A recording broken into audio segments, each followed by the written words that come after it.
So today I'm talking about the ZOE app, the health app and scientific data-based service, and testing day on ZOE app. So if you're thinking of joining ZOE app, keep watching, keep listening. Hopefully this is useful. Welcome back to consecutive day 1551 of a diary of a runpreneur. If you believe in my mission of saving the lives of children by attempting the ultimate ultramarathon of run vlogging on consecutive days, a distance of a lap of the world, barefoot style, then do give this a subscribe, share, like and comment. More people we get in front of, more money we raise, more children's lives we save, which is why I do this every single day. Thank you as always, and let's get started.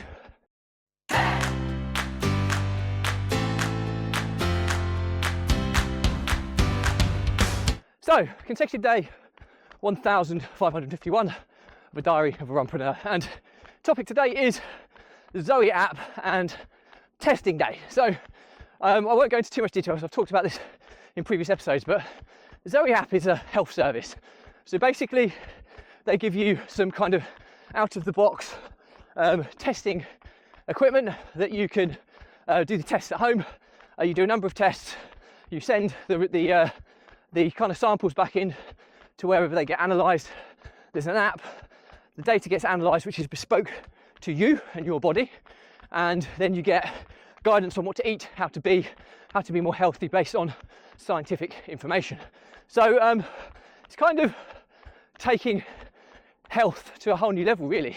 That finally we've got the ability and the capability to capture some pretty detailed, in-depth metrics that can really revolutionise the decisions we make in regards to our health. So that's the service. You pay £300 for the testing kit, and then it's £25 a month. You can do it for as little as 4 months or a year, but if you do it for a year, the idea is that you test yourself every 4 months or so, or you redo the tests to keep on top of your body as it changes, because it doesn't stay the same for too long. So on to testing day. Well, it's quite an intense process. So once you've paid and you've got your box and you're subscribed, you get access to the app. You can't do anything with the app until they send out your kit. So once you've got your kit, you get your bespoke QR code, etc., which logs you into the app. Now the app is very slick and well designed, and the kind of tuition and guidance is super impressive too. But what happens next is you get told what the course of events need to happen in order to get your results back. And it takes about 4 weeks to get them back. And the first thing you have to do the day before testing day is put a blood sugar sensor on, which you wear for 2 weeks. I don't know if you can see it, but on the back of my arm there is a yellow patch.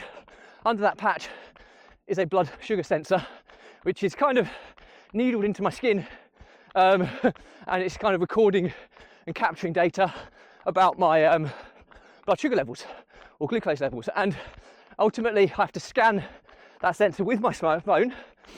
You get a kind of sister app of the ZOE app, which enables you to scan this sensor, and it captures your blood sugar levels every 8 hours, or sorry, it captures your blood sugar level data for a maximum of 8 hours. So you have to scan it every 8 hours to dump the data into the app so it can be assessed. So that's a 2-week process. Once you've set that up the first point, you have to fast for 8 hours before you then start your testing for the next day. So the testing then consists of a blood test, a stool test, yes, you heard it right, it's your poo, and you have some kind of gut-related cookies, which is the only way to describe them. They're these test cookies which you eat, and the app can track how quickly it goes through your body, basically.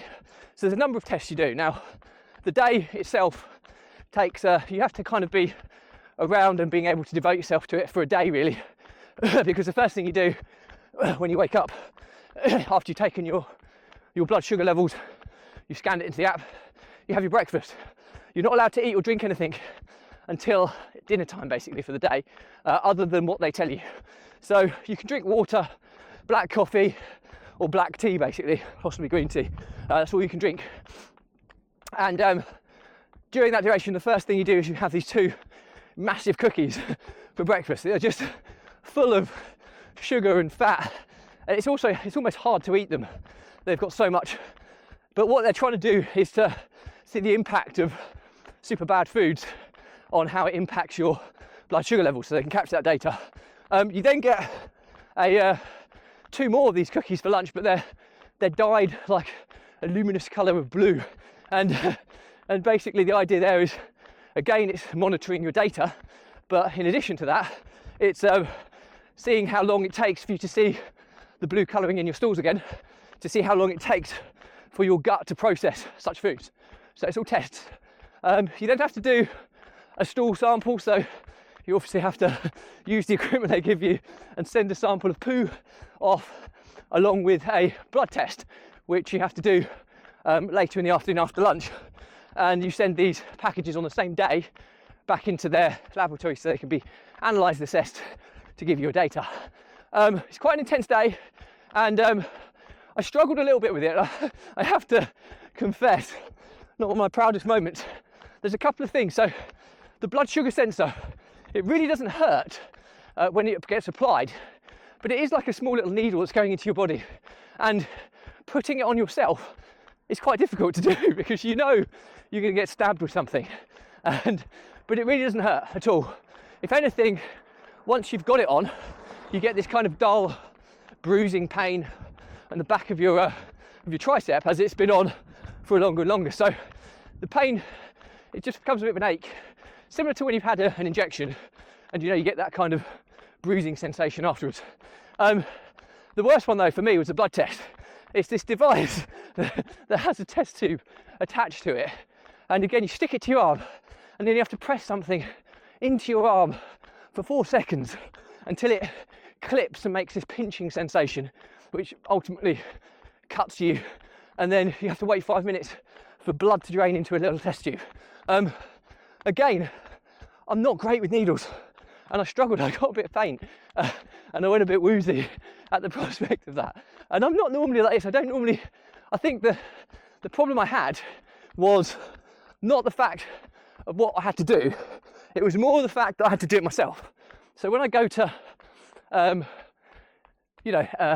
get injections or something at the doctor's for going on holiday or something, a nurse does it for you who's qualified, knows what she's doing. You can literally look away and it all happens quite seamlessly behind you. Well, that's what I do anyway. I had a choice of doing it myself or my wife doing it, and my wife is amazing, but she's probably not as careful as I would be with things. That's not to say that she does things any worse than me.